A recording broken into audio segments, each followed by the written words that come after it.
are. Leaders are important. Whether it's to lead powerful organizations or just to make sure a group of friends are having a good time. Here are the 7 traits that all great leaders possess.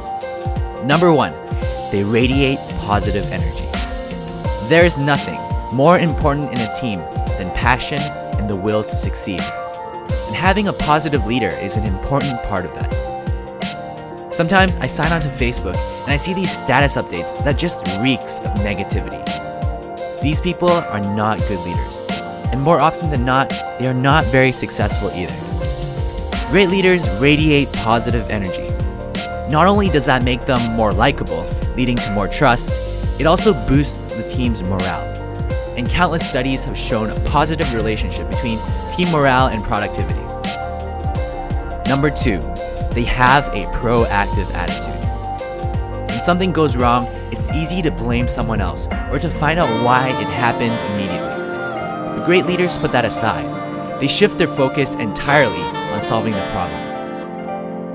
I used to be in charge of the takeout service at the restaurant I worked at. So basically, people would call to make their order, and my job is to make sure everything is packed and given to the right person. It was a really busy restaurant, so mistakes weren't that uncommon.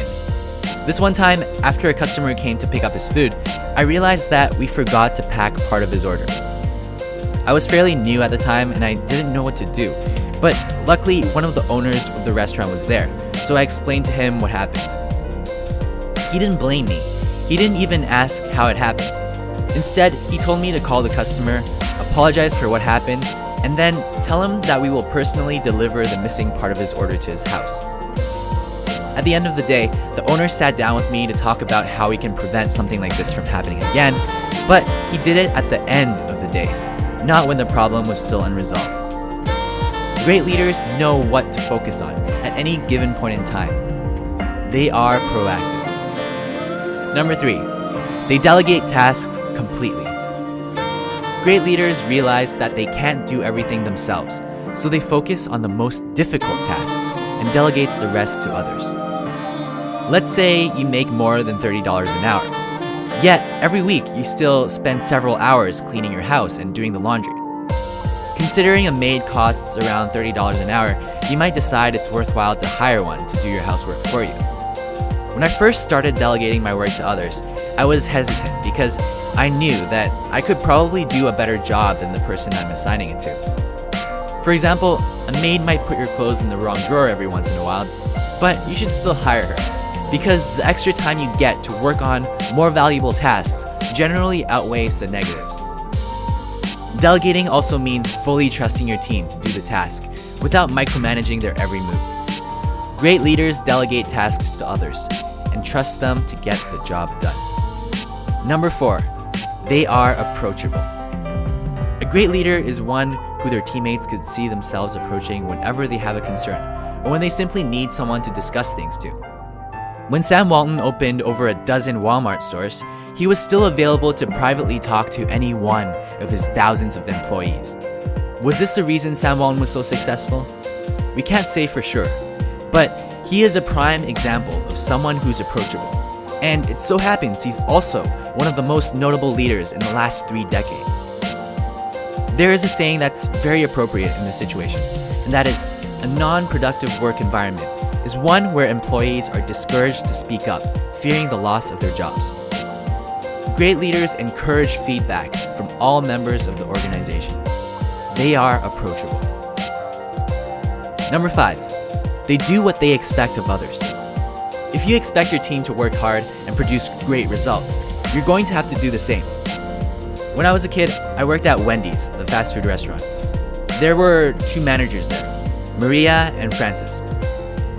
Maria was very good at telling us what to do, but she would always be in her office talking on the phone with her boyfriend. We listened to her, but none of us really respected her. And that is because she doesn't place the same expectations for herself as she does for us.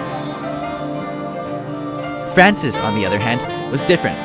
He didn't have a lot of leadership traits. In fact, he even had trouble telling us what to do. But the one thing he did have was he pulled his own weight. When it was busy, he would grab the spatula and start flipping burgers alongside us. As a result, he gained the respect of everyone. Whenever he was our manager, we worked hard because we wanted to, for Francis. A great leader sets an example, and as a result, gains the respect of his or her entire team. Number 6, they are accountable. Your team's mistakes are your mistakes because you are their leader. Remember the restaurant example? When we left out part of the customer's order, the owner and I personally went to deliver what we missed. Imagine the owner of a restaurant coming to your doorstep to apologize for their mistake. That is unheard of, and yet that is exactly the level of accountability great leaders practice all the time. It's not just about responsibility, it's about taking the next step to make things right. Great leaders are accountable. And lastly, they are decisive.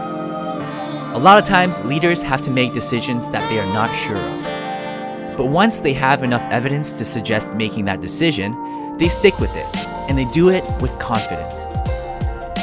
Imagine that you are the commander of an army, and you have to make the decision whether to enter the enemy territory from the north or from the west. There's no information as to which one makes more sense, but you will still have to choose.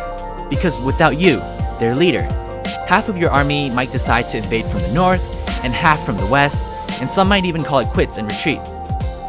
Therefore, your job as a leader isn't to always make the right decision, but it's to make a decision in order to keep the team together.